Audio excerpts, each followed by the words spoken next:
Save democracy కూటమి ప్రభుత్వం. ఈ నల్ల బ్యాచ్ లేనిది స్లోగన్స్ ఏంది? ఆల్రెడీ సేవ్ అయిపోయింది కదా ఏపీ. అధికారం వచ్చిన 30 రోజుల్లోనే రాష్ట్రాన్ని రక్త మడుగులు మరిగేలా చేశారు. అందుకే సేవ్ డెమోక్రసీ. Save democracy. దళిత డాక్టర్ సుధాకర్ ని దారుణంగా హింసించి చచ్చేలా చేసినప్పుడు అనలేదే సేవ్ డెమోక్రసీ అని.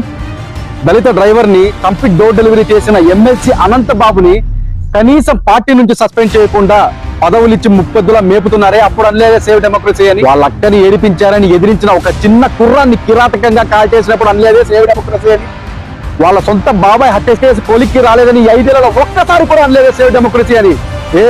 అప్పుడు అధికారం మీ కళ్ళు మూసిందా, అహంకారం మీ నోరు మూసిందా? ఈ 5 ఏళ్లలో మిమ్మల్ని ఎదిరించినా మీకు ఎదురొచ్చిన ఎంత మంది రక్తంతో రాజకీయం చేస్తారో మర్చిపోయారా? ఈ 30 రోజుల్లో జరిగిన మంచి మీకు గుర్తులేదా? పాలన మారినా, ప్రవర్తన మారలా, గెలుపు మారినా, బలుపు మారలా, అధికారం మారినా, అహంకారం మారలా. ఓటమి కోసం కాదు, కనీసం మీ క్యాడర్ని కాపాడుకోవడం కోసం పనిచేయండి.